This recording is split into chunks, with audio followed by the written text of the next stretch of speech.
on camera. Today is September 18th, 2015, and my name is Tony Hilliard. I'm a volunteer at the Atlanta History Center, and with me is Peggy Hilliard, another volunteer, and Sue Verhoff, the senior archivist here at the History Center. We're here today to record the oral history of Mr. Bernard Ulman, who likes to be called Bubba, who served in the U.S. Army Air Force during the Second World War. Mr. Ulman's oral history is being recorded for the Library of Congress's Veteran History Project. We're honored to have you with us today, Bubba, and thank you for participating in the project. Would you begin by telling us your full name and where you live, and a little bit about growing up? You want to know where I was born? Correct. My folks grew up in Savannah. Okay. They were living in Bluffton, South Carolina at the time. Both my brother and myself were born. My mother would go into town where her mother lived so that she could go to the hospital, because Bluffton obviously didn't have any hospitals. Bluffton was just a wide place in the road, as they say. My brother was 4.5 years older than me. I always thought of my father as being something of a gypsy because we moved all over the state of Georgia. Do you want me to follow that path? Sure. After Bluffton, we moved to Douglas, Georgia. After Douglas, Georgia, we moved to Rockmart, Georgia, which is really where I spent most of my schooling years.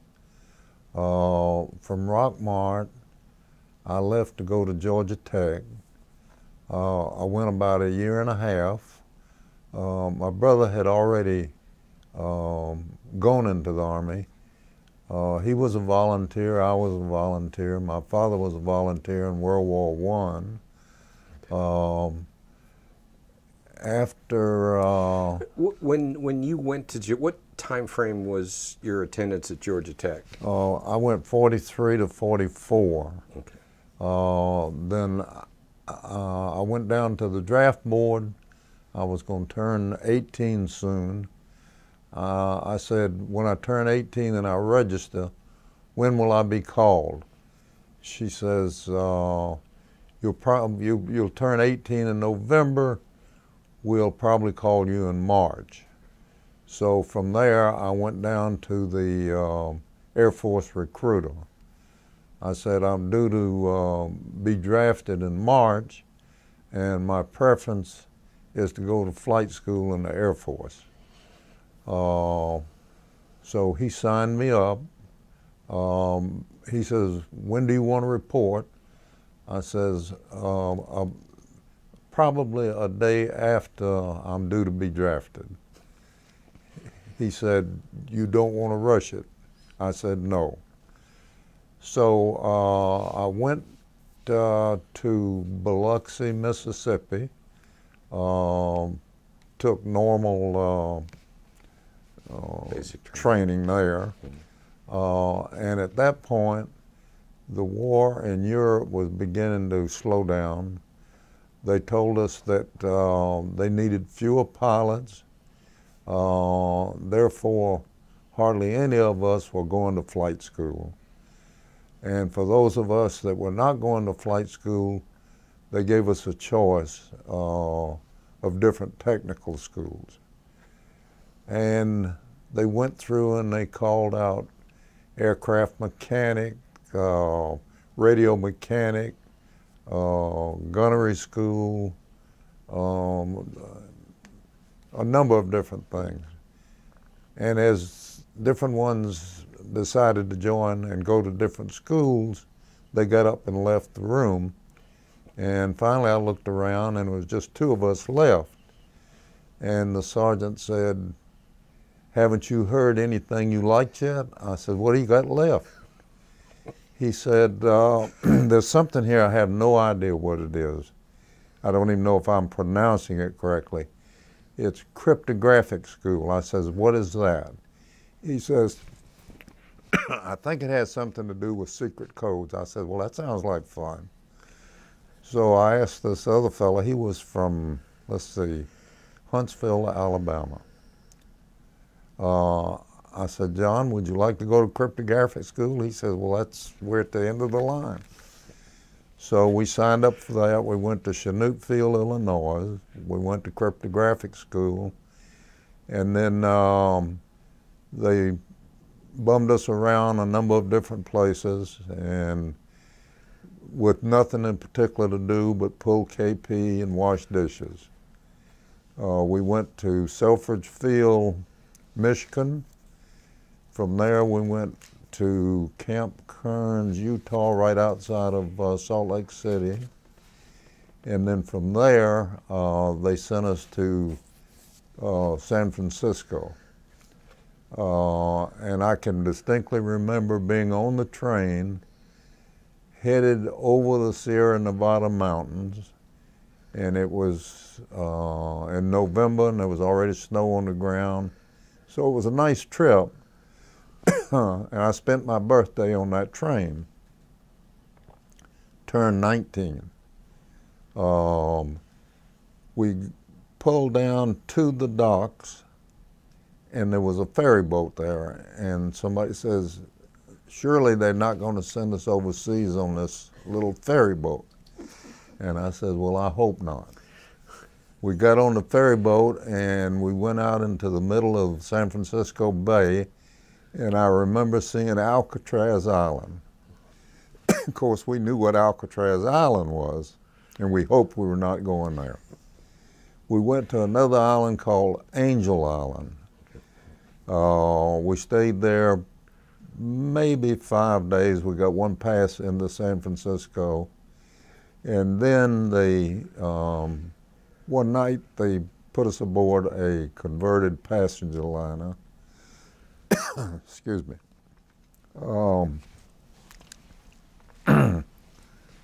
The passenger liner held, I remember, 7,500 troops. We didn't see land. Well, when we left there, we left at night, and then the next morning I remember being in line for breakfast, and with 7,500 people, you can imagine how long the line was. You could tell the boat was beginning to rock. We didn't realize because we couldn't see the horizon, and people were beginning to get seasick. Well, I was beginning to get seasick. We hadn't even gotten out of the harbor yet.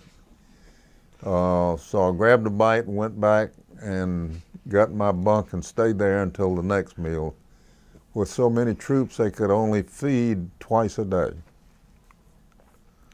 We didn't see any land again until we got to New Caledonia, which is a French island in the South Pacific. They let off some people and they took on some people. Next land was Australia. They told us we were supposed to get off. How long do you want the story to go on? As long as you We were supposed to get off in Australia. We had everything ready to disembark, and they announced that we would not disembark, that we were going to New Guinea, which is the world's largest island north of Australia. We got off on, New Guinea at that time, half was Dutch, half was Australian. What time frame was this? This was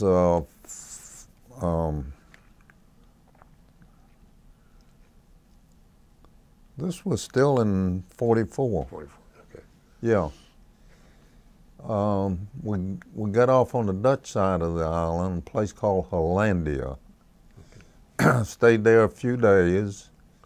They put 5 of us on a plane, sent us south, the Australian part of New Guinea.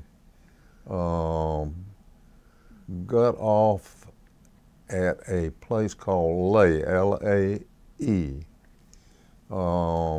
They took us by truck inland to a place called Nadzab.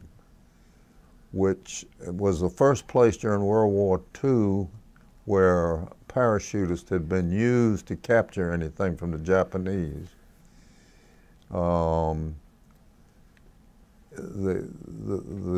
type of work I did had to do with communications for, in those days the Air Force was not separate, it was part of the Army. Right.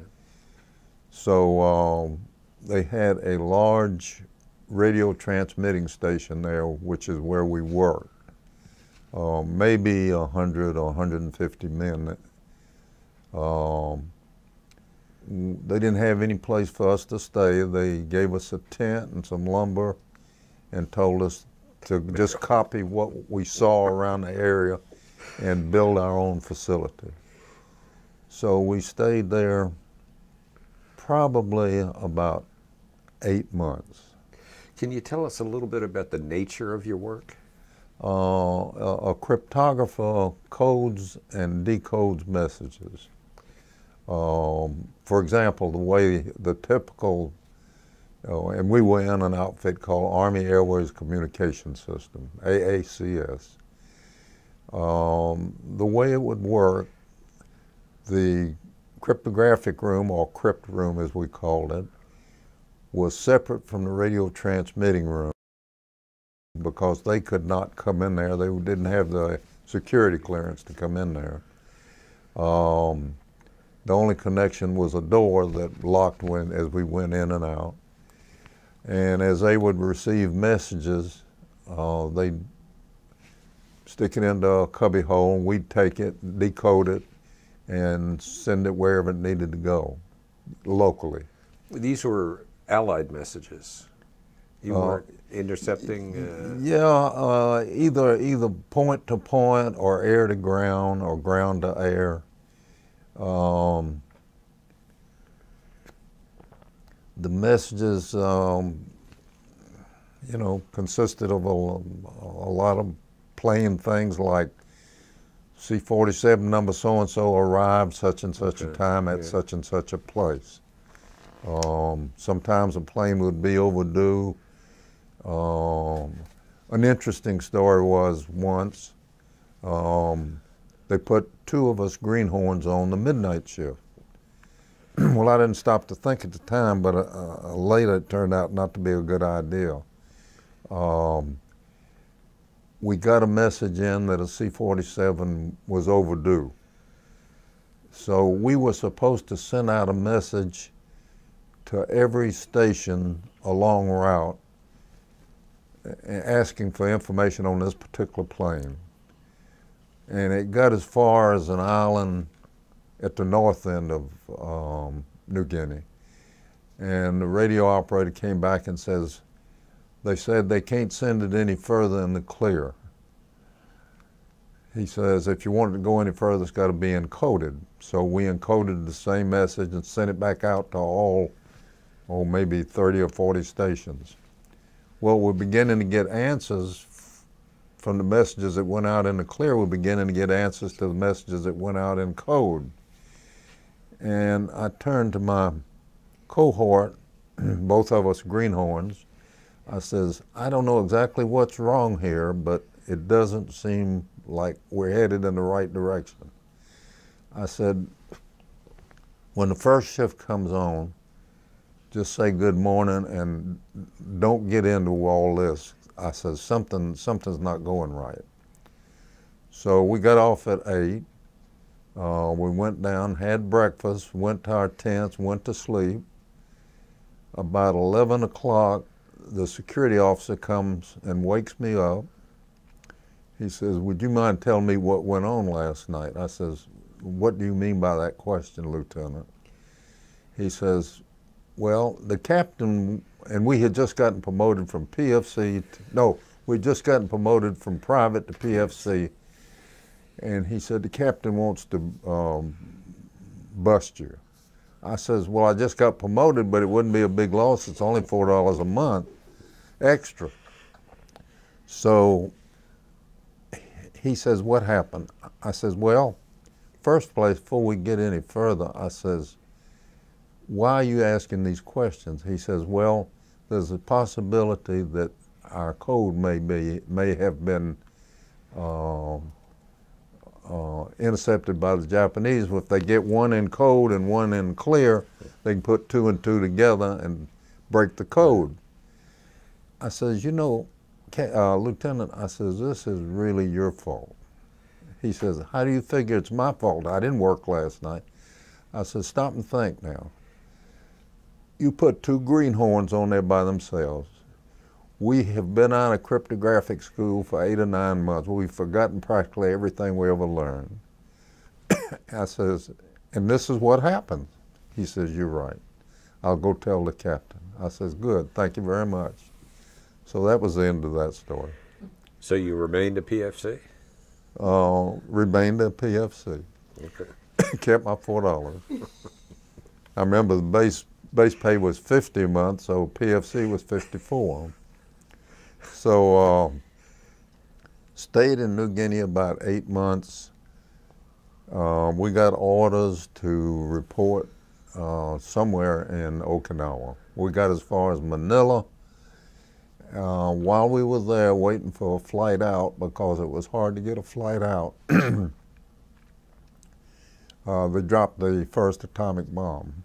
We didn't know what an atomic bomb was. Excuse me 1 minute. Sure.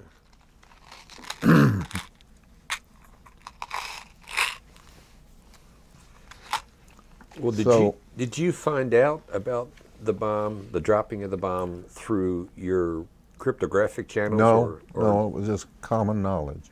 Okay. Finally, things settled down. We'd spent about a month in Manila waiting for transportation. Finally, we got a flight out, went to Okinawa. By that time, they had dropped the second bomb. They put us to work in Okinawa. Okinawa was in the path of every typhoon that the Pacific ever had, I think, because we had 2 or 3 typhoons while I was there. And I found out that a typhoon's not a whole lot different than a hurricane, except maybe just in name. Finally, after about 7 or 8 months there, I told the guys one day, I said, I'm going down and talk to the captain.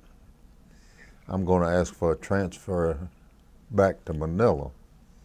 And they says, he's not going to send you back to Manila. Why would he send you back to Manila? I says, I don't know, but I'm going to try.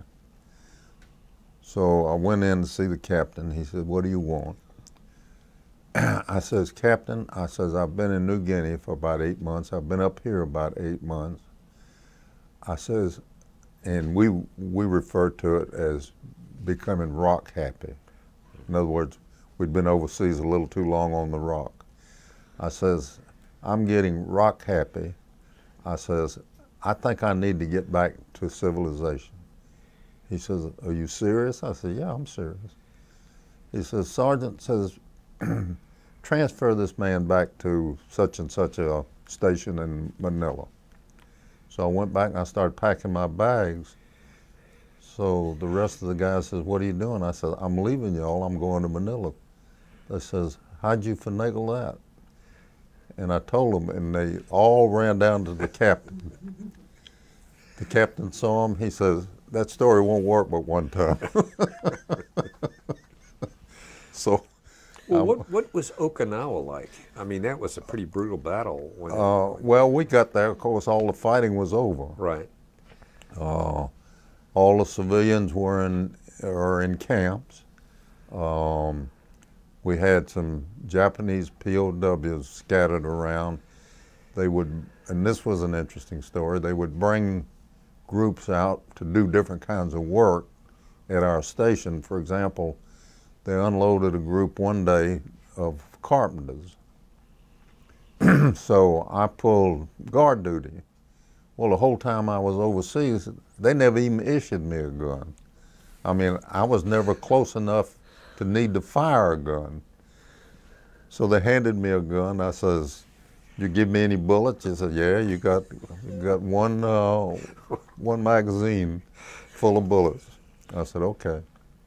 So I'm guarding these Japanese, and one of them comes walking up to me. He has written in English on a board, since they were carpenters, "Please give we men 2 pounds sugar."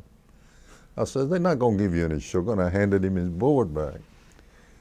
And then I noticed and they would send a little sack with their lunch in it every day.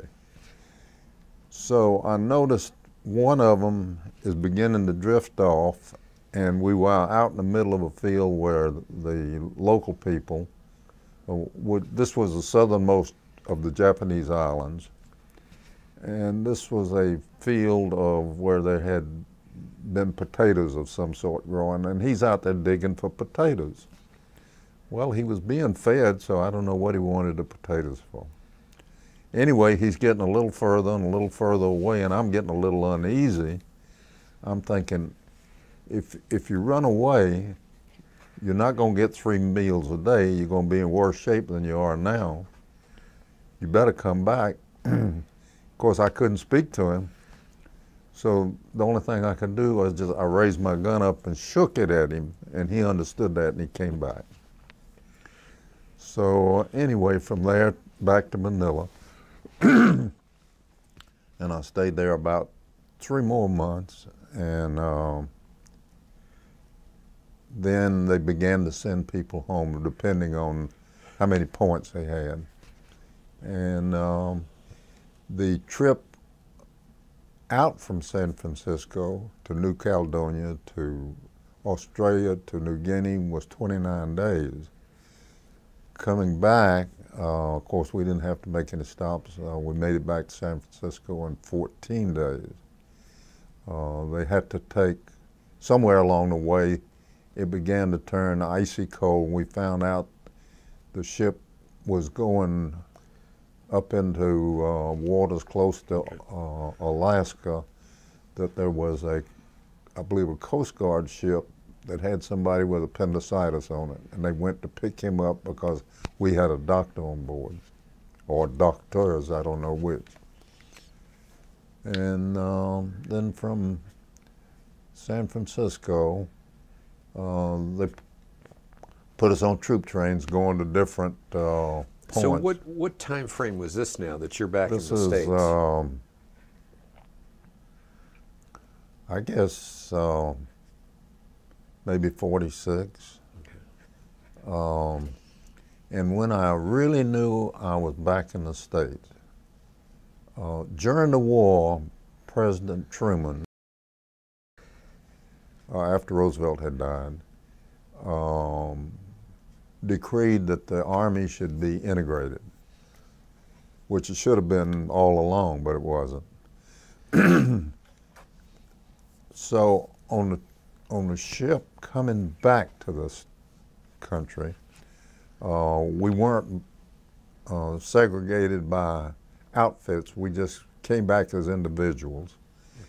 And I struck up a friendship with a black soldier, and he and I played cards the whole way back, and became friends of a sort.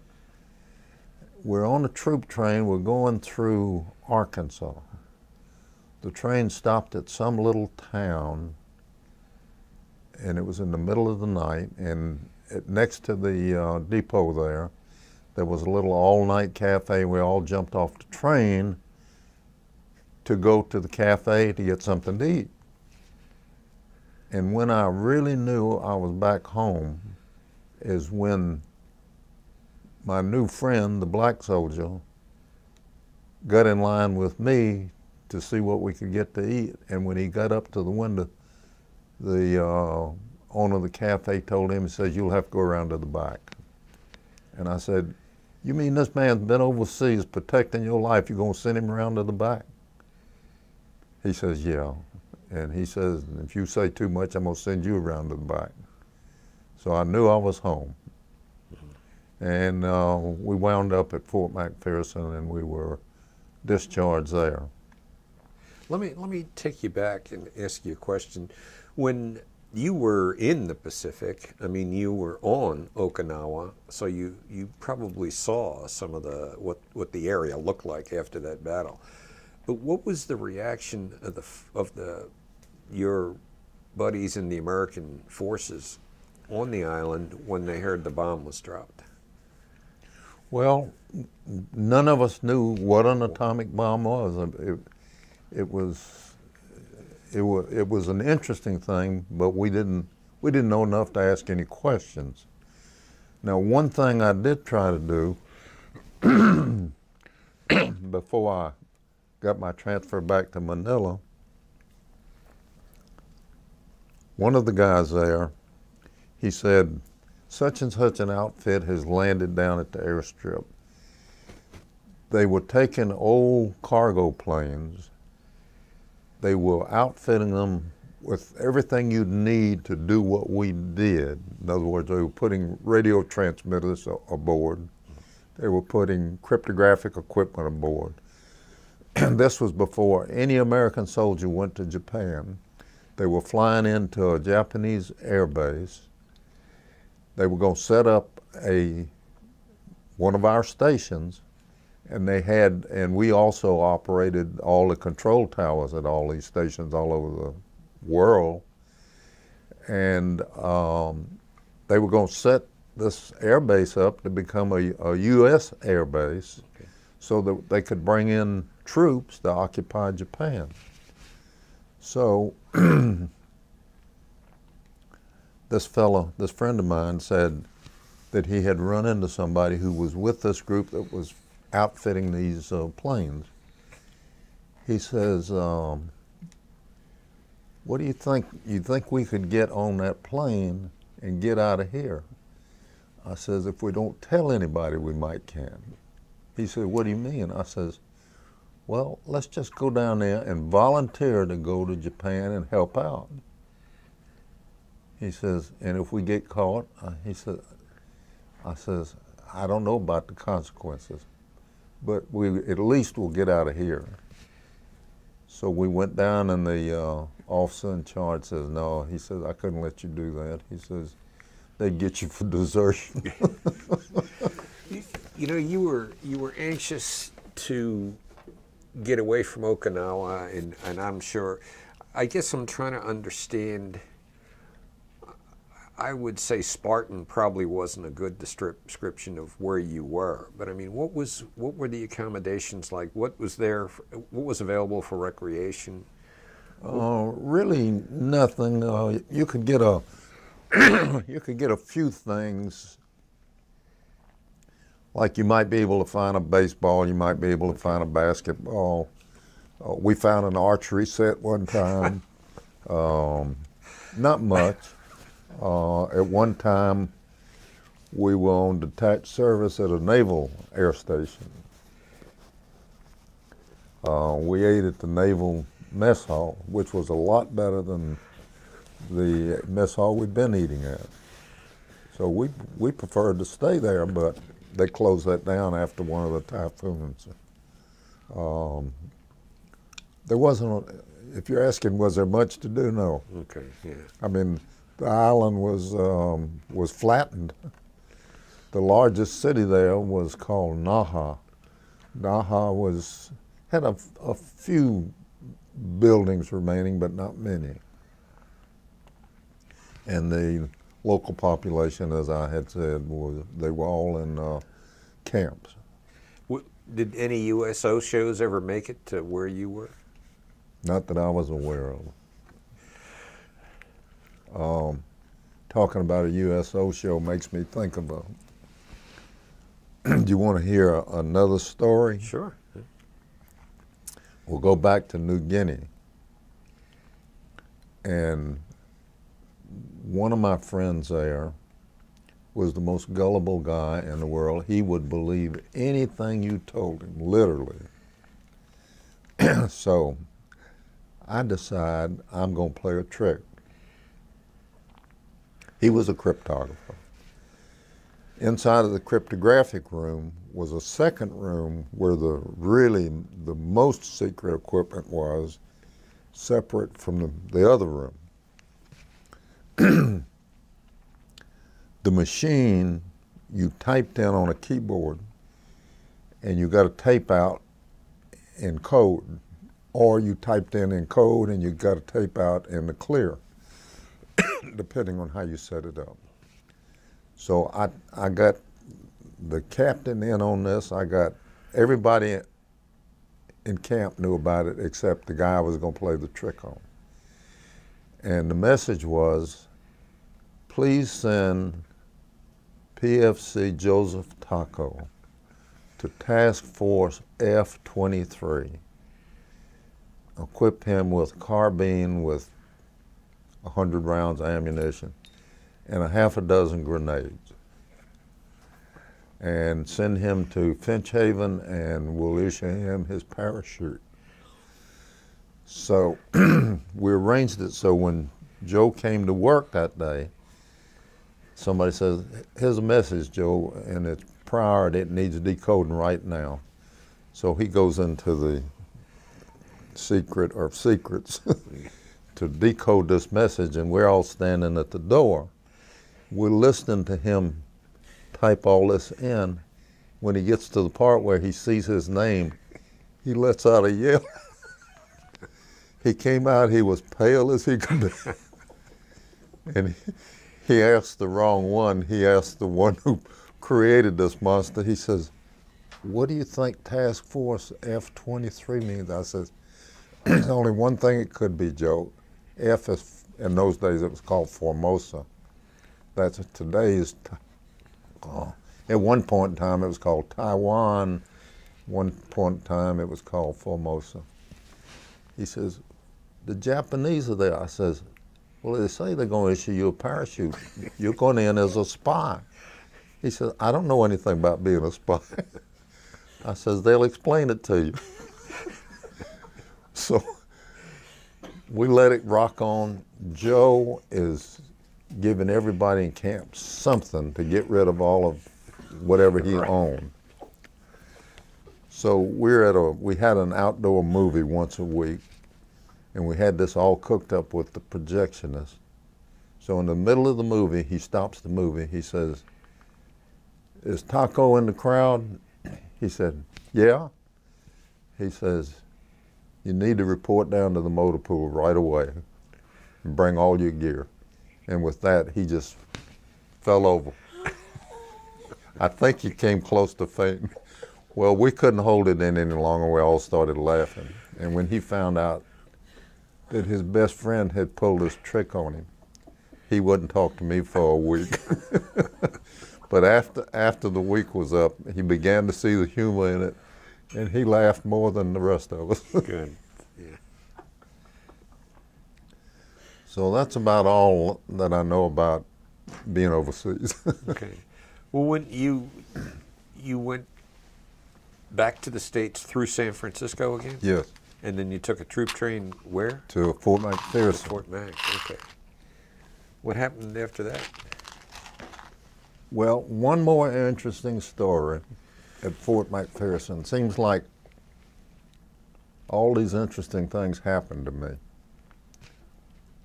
When they're handing out the discharges, they're calling out the names.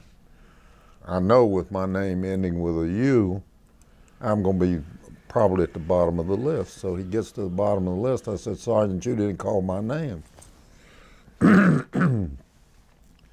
He says, you need to report in to Mr. So-and-so, a civilian that was working there. This fellow says, your blood test didn't come out right. I said, what do you mean by that? He says, you have a venereal disease.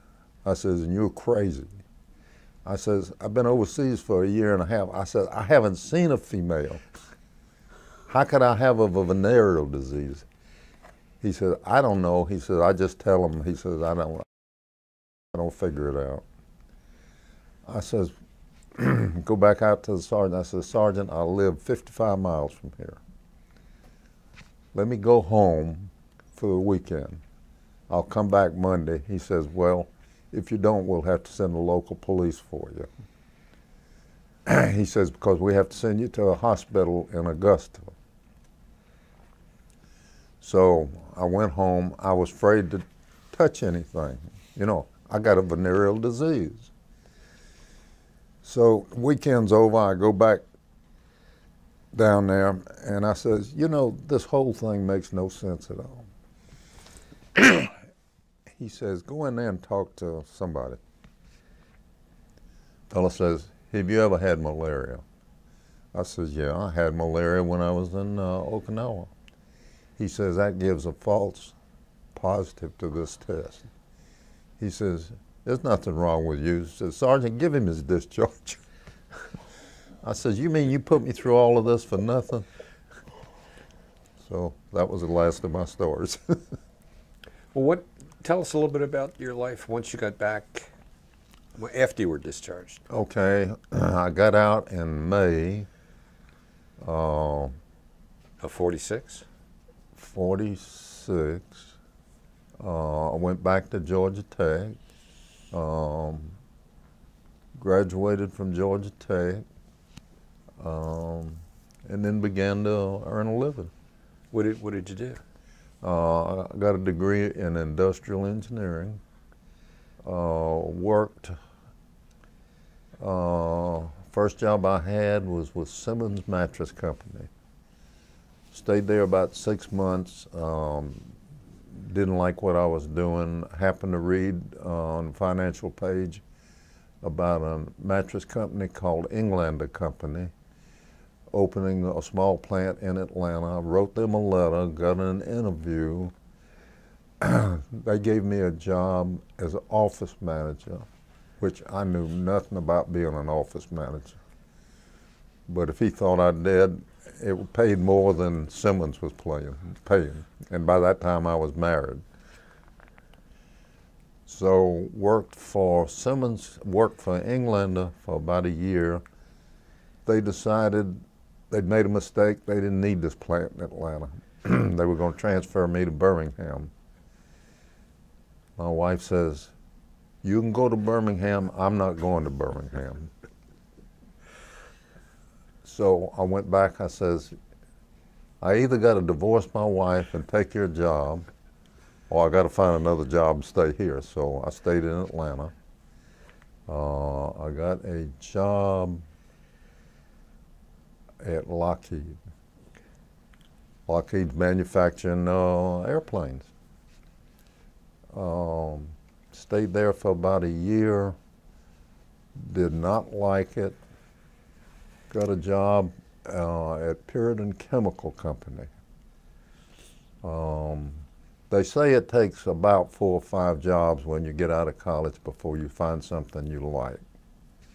And I was never bashful about making a change.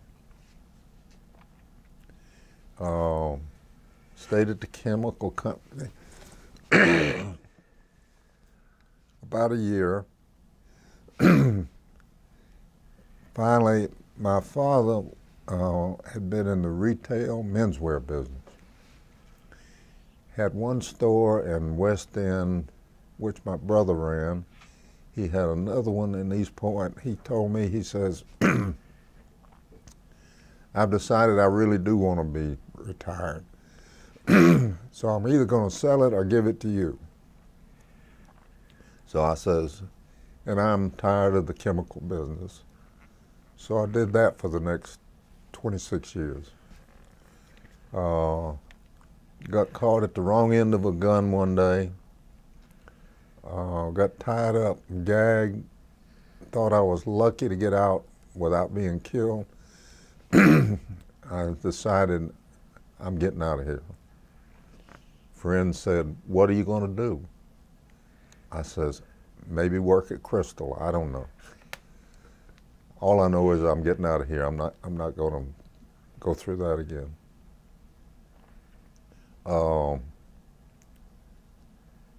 Got a job with by that time my wife had remarried. I knew the fellow she married real well. He worked for a company called Lithonia Lighting Company. They manufacture fluorescent lighting fixtures. The largest lighting fixture manufacturer in the world. And it all started in Atlanta. I called him up one day. I said, I saw an ad in the paper from Lithonia. He said, oh, you don't want that job. He says, I'll call you back. So he called me back, had an interview set up for me. I went back into engineering.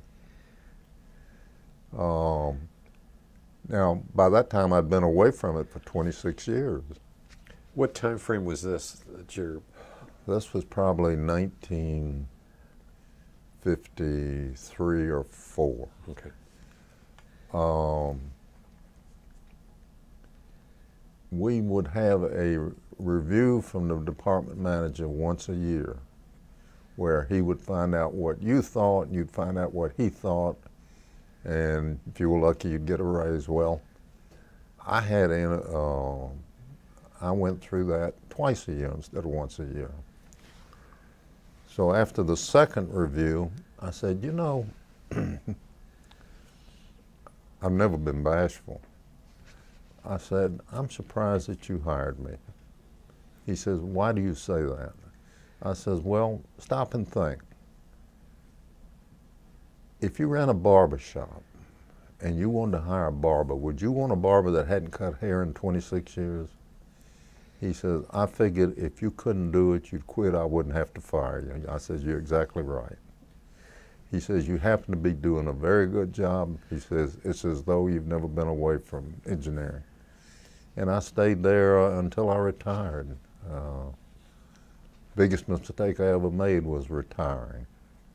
How long ago did you retire? The minute I turned 65, I'm 89 now. And I tell everybody that'll listen, if you feel good, your health is good, you enjoy what you're doing, don't retire. Not everybody agrees with that. You know, some people can't wait to retire. Well, as I say, I made a mistake. I stayed retired for a year, and then I went and got, since I'd been in the menswear business for 26 years, I went and got and I specifically didn't want a job unless it paid commission. I got a job at JCPenney selling suits, and made more money there than I was making as an engineer. Really? So I stayed there. I think I stayed there about 10 years or so. And finally I decided I'd just give it up. So that's the story of my adult life. Did you have any kids? I have 3 children. My oldest daughter, today is her birthday. She's 64. Her sister is 3 or 4 years younger. And then my son is 9 years younger than his oldest sister. So I can only start with the oldest sister, and then I can work backward and figure it all out. My oldest daughter, she and her husband adopted a son and a daughter. The son is the younger of the 2. He has 3 daughters from 2 different wives. His sister has 2 daughters, so those are great-grandchildren. My next daughter has 2 daughters and a son. The oldest daughter lives here in Atlanta. The oldest her daughter, my granddaughter. Her sister is 2 or 3 years younger. Both of them are interested in musical theater.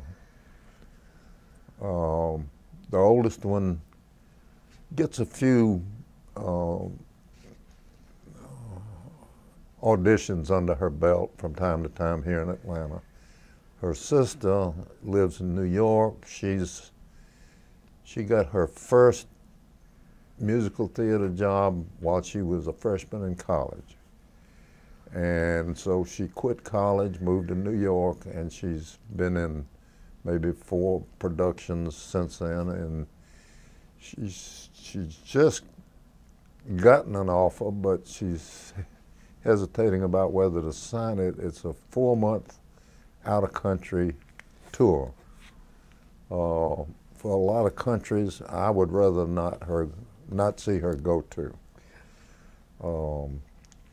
China, Thailand, Lebanon, Israel, Egypt, and she's about to drive her parents crazy. But she's just gotten called back for an audition for something that may keep her in New York. She won't sign this other contract. My son, he's been married, he's on his 3rd wife. I told him, next time let your sisters pick out one for you. You're not very good at it.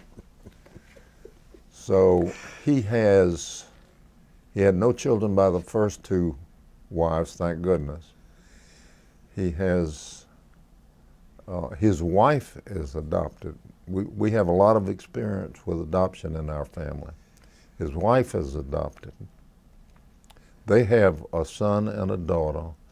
His wife, being adopted, she wanted to give back. So I think maybe she made the decision that she would like to adopt a child, and how she wound up with a child from Bogota, Colombia, I have no idea. But they adopted a little girl from Colombia, and she's been with them now from about the 2nd grade, and she's now in the 8th grade. All right. So they have 3 children. So we've got a lot of grandchildren and a lot of great-grandchildren. Sounds like fun. Keep Yeah. you busy. Yeah. Keeps them busy, doesn't keep me busy. Well, one of the things we do toward the end of the interview is just ask you if you have any specific comments you'd like to make. It's kind of your opportunity to editorialize and just tell folks what you think about whatever subject it is you think you want to talk about. Well,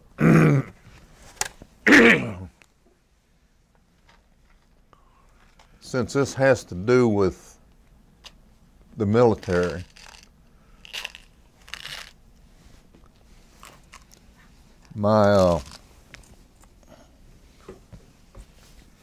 what I'm going to say next may not be popular with a lot of folks. My 2nd daughter's youngest child is a son who's wanted to be in the military since he was a little kid. He's now a sophomore at University of North Georgia in Lithonia, which most people don't realize has been a military school, but a co-ed school. Even my brother went there that many years ago, and it was a co-ed school then. No women in the ROTC Corps. But it stood him in good stead because when he went into service in World War II, he came out as a master sergeant. This grandson loves the mountains, he loves Lithonia, so he wanted to go to North Georgia College. He's a kid that has the grades. He could have gone to Harvard if he'd wanted to. My question to his mother was, if he wanted to be in the military, why didn't he get an appointment to one of the military academies? She says, he's just crazy about Lithonia and the mountains. And he says they have a very good reputation for their ROTC program. He has signed up for it, which means after his freshman year, Uncle Sam picks up the bill for everything, plus a salary, as though he were in the military, until he graduates, and then he'll graduate as a 2nd lieutenant. And somewhere along the way, if he decides this is not what he wants to do, he can get out of it as long as he repays the government everything they've got invested in him. But quite frankly, we're not thrilled with his choice. But I don't stick my nose in other people's business. And even though that's my grandson, it's still none of my business. His parents try to let their children make their own choice. And this is his choice. This is what he wants to do. So he's a sophomore this year.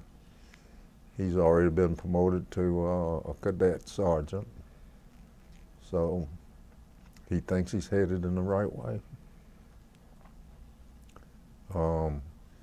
Which, as I started this particular part of the conversation off, I'm not thrilled with this. With everything that's going on in the world today, with all the problems we're having in the Middle East, I just hate to see my grandson in the middle of it. I mean, I think it started in Iraq in a war we never needed to be in. Wars are taken too lightly. If you've been in the service like you have, like I have, I don't think either one of us take wars lightly. And, I agree. You're absolutely right. I guess that's all I have to say about that. Okay. Well, thank you for participating in the program. It was a good interview. We enjoyed it. And thank you for your service. Well, you're welcome, and thank you for yours. Okay.